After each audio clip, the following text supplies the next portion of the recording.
Salom aziz do'stlar. Sizlarni ko'rib turganimdan behad xursandman. Kanalimga xush kelibsiz. Yangi kanal ochganimda so'kinish haqida video chiqarib, Audi Ogano haqida video chiqarganimdan keyin ko'p obunachilarimiz, ko'p tanishlar telefon qilib, Instagramga yozib yoki WhatsAppga yozib so'rashdi. Nima ish qilasan? Qayerdansan? Kimsan? Qanday olding Audi'ni? Shu haqida video chiqarishga qaror qildim. Bugungi temamiz именно Moskvada nima ish qilish qulay va nima ish qilish hozir moddada yoki nima ish qilish juda ham прибыльный. То есть 5 ta eng yaxshi biznes g'oya 2020-yildagi. Shu haqida bo'ladi videom. Chunki atrofimda men tanigan bolalar yoki men bilan birga ish yuritadigan bolalar juda ham ko'p. Shularning ko'plari ham biznes bilan shug'ullanishadi.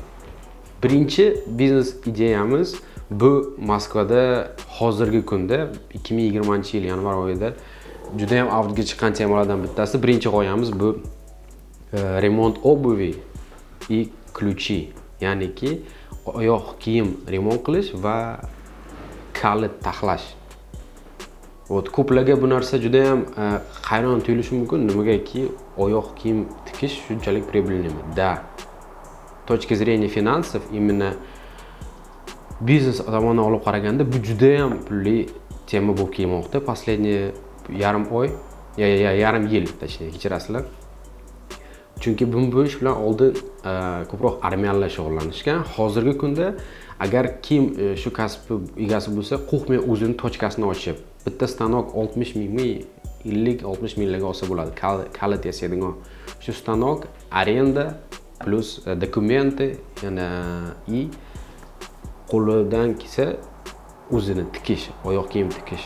Все, успех обеспечен. Ya'niki yaxshi pul topadi. Chunki bunday помещениялар, именно remont, обувь, ключ taxlash помещениялari odatda qimmat emas, 15-20 ming. Shuning uchun bunday biznes ochishga где-то 150 minggacha pul ketadi. Dokumentalni chiroyli qilib arenda договор, IP и stanok kalit taxlaydigan. Qolgan hammasi mелочи. Shularni yig'ib o'zingizga ishlasangiz kam bo'lmaysiz. Ikkinchi biznes ideyamiz. Bu ikkinchi biznes ideyamiz suxofrukti. Suxofrukti bu o'zbek tilida aytganimizda shu qoq, yong'oq, har xil mahsulotlar. Mayiz. Qayta suxofrukti tochka ko'rsangiz, men bilaman, sizlar ko'plaring ko'rib tochkani shu bolalar savdo qilarmikan? Shularda odam bormikan? Bular nima qilib turibdi? Hech qachon ularda ochirit yo'q, hech qachon ularda yugur yo'q. Bemalol savdo qilishadi, o'tirishadi. Именно shu suxofrukti juda ham прибыльный ish bugungi kunda. Kim suxofrukti bilan shug'ullanadigan bo'lsa, kim suxofruktini yaxshi yo'lga qo'ygan bo'lsa, hozir juda ham yaxshi pul topyapti. Nima uchun suxofrukti ko'p pul keltiradi? Men o'zim bilan shug'ullanmayman, lekin men bilaman shunday bolalarni u bilan shug'ullanayotganini. Suxofrukti arzon sotib oladi, ko'p lingalab, qoplab, qanorlab. Keyin kam 100 gram, 200 gram paketlab, mayda qimmat sotadi. Oladigan narxi va sotadigan narxi orasi juda ham katta. Produkt sasimaydi, achimaydi, aynamaydi. Xayr, nam tortishi mumkin agar noto'g'ri saqlasangiz. Plus uni ham boya aytganimdek arenda, ya'niki ijara joyi katta emas. 8, 6, 10 kvadratga chiroyli suxofrukt joy ochsa bo'ladi. Shuning uchun ikkinchi ideyamiz bu suxofrukti. Suxofruktni ochib, taxlab, biznesni noldan to yo'lga tushirgancha 300 minglargacha pul ketsa kerak. Meni hisobim bo'yicha. Mumkin men adashadigandirman, chunki men suxofruktni o'zim ochmaganman, biror marta boshda turib savdo qilmaganman. Meni hisobim, meni arenda narx, dokument, ya'ni produkt narxini hisoblashim bo'yicha 300 minglargacha yaxshi chotki suxofrukt ochgan ochsa bo'ladi. Keyingisi shaurma. Uchinchi ideyamiz shaurma. Или ko'plar aytadi lavash. Shu lavashga kuritsani go'shtini o'rab berish. Bu biznes ochish uchun 500 mingdan 1 milliongacha pul ketadi. 1 milliongacha qachonki metroning oldida juda ham odam ko'p joyda, agar juda ham odam ko'p o'tadigan joyda tochka ochmoqchi bo'lsangiz 1 millionlargacha yaqin pul ketadi.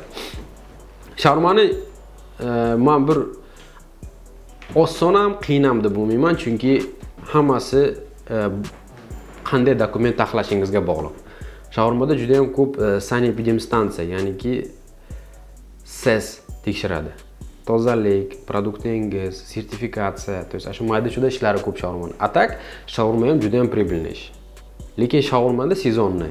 1 yilda 12 oy bo'ladigan bo'lsa, shu 7 oy, 8 oy pul topasiz. Keyingi videolarimda men imna shu shawarmalarga obzor qilib ko'rsataman. Menda ham shawarmaxonam bor, holi ham o'quv markazidan tashqari emas, lekin keyingi videolarda обязательно shawarmaxonaga obzor qilib ko'rsataman. Kuzatib boring. 4-chi ideyamiz. 4-chi ideya bu taksi. Arendaga mashina olib, arendaga berish, ijaraga berish. Taksistlar juda ham hozir ko'p. 85-90% taksi mashinalari, taksistlar bu o'zbeklar, tojiklar, qirg'izlar, именно O'rta Osiyodan kelgan, Moskvada taksilar bilan problema ham juda ko'p. Mana o'sha Yandex ulamay qo'ygan deyapti taksistga. No, shunga qaramasdan taksi biznesi, mashinani ijaraga berish прибыльный. O'zbekchasiga aytganda soqqali, soqqa keltiradi, короче. Agar siz taksi biznesi bilan shug'ullanmoqchi bo'lsangiz, bitta ikkita mashina bilan qiyin bo'ladi. Men o'zimni nimamda bilaman, tajribamda, chunki bilaman shunday insonlarni 10 dan ortiq, 15 dan ortiq mashinasi bor, ular o'zini yaxshi his qiladi. Agar siz 3 ta mashinaga kuchingiz yetsa, 3 ta mashinadan boshlashingiz mumkin. Опять же, o'zingizga taksopark ochib ishlasangiz, unda juda ham kuchli bo'ladi. Yaxshi taksistni, yaxshi ishchini topish Moskvada juda ham qiyin, problema. Esingizdan chiqmasin. Bu endi yosh kattaroq nimalarga okalarga bo'lgan yosh kattaroq aka, amakilar qiladigan ish. Agar siz yosh yigit, yosh bola bo'lsangiz, men sizga maslahat berardim bu ishga hali shoshilmaslikka. Birinchi biznes taksi mashinasiga arendaga berish bo'la olmaydi, men o'ylayman. 5-6 poputkangiz, ya'ni 5-6 harakatingizdan keyin siz ishga qo'l urishingiz mumkin. Atak birdaniga hozir 1 million pulim bo'lsa, 3 ta mashina olib taksiga arendaga beraman deb o'ziga noto'g'ri planlar qo'yish menimcha bu aldamchi fikr, bu sizni aldaydi. Keyingisi 5-fikr bu eng yangi o'sadigan pokoleniyaga, ya'ni 19, 18, 19, 20 yoshdagi bo'lgan bolalarga, hozirgi moment Moskvada, Rossiyada yurgan, ruschani biladi, internetga qiziqish bo'lgan bolalar uchun sizlarga maslahatim internet magazin. Internet magazinni umuman 5000 rubl bilan ochsa bo'ladi. Men o'zim tajribamda bilaman, biz bu narsani test qilib ko'rganmiz, taxlaganmiz internet magazin. Unda 1 million, 2 million rubl pul topmaysiz, lekin oddiy ishchini oyligini pulini topsa bo'ladi. 5000 rubl bilan internet magazin. Internet magazin nimani? Invosh, одежда, кроссовки, velik, samokat. Hozir, kстати, samokat va elektro velosipedlarni 2020-yilda juda ham moda bo'ladi. Shunday stranitsa, Instagramda stranitsa, targetna reklama, plus bir ikkita blogerlardan reklama, plus konkretno birorta поставщик bilan договор. Hech qanday qiyin joyi yo'q. 5-ideyamiz bu именно internet magazin. Mana do'stlar, men sizlarga 5 ta biznes ideya aytib o'tdim. Birinchisi bu remont, oyoq kiyim remont qilish va ключ yasash. Birinchisi. Ikkinchisi suxofrukti, ya'ni qoq, mayiz, yong'oq va har xil o'zimizga O'rta Osiyodan keladigan shirinliklar. Uchinchisi shaurma yoki lavash. To'rtinchisi bu taksi arenda. Beshinchisi internet magazin. Agar ichlaringda bizni ichimizda qiz obunachilar bo'lsa, ya'ni ayol obunachilarimiz bo'lsa, ular aytishi mumkin, bu erkaklarning hammasi, bu erkaklarga biznes. Bizga nima maslahat bera olasiz yoki biz nima qilaylik deb so'rasangiz, sizlarga takoy 6-chi как bonus nima ideya.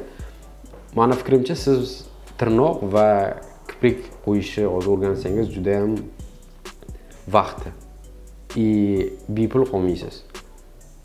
Hunar o'zi bepul qolmaydi, так что bu hunar biznes hamda bo'lmaydi, bu самозанятость.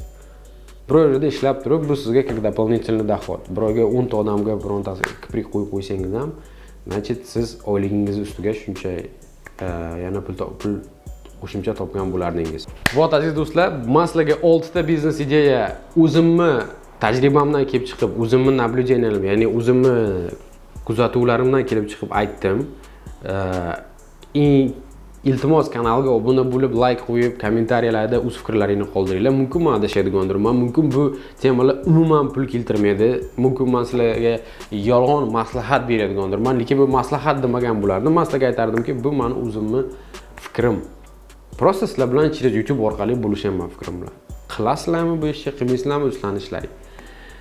Endi keyingi videolarimizda albatta men o'zimning qiladigan ishlarim, o'zimning qiladigan bizneslarim, qanday meni kunlarim o'tishi, imенно shu biznesda nima ishlar qilayotganlarim haqida ham ko'rsatib o'taman. Agar sizlarga qiziq bo'lsa, prosta palец вверх. Hammalarga katta rahmat. Kanalimizga xush kelibsizlar. Keyingi videoda ko'rishguncha xayr.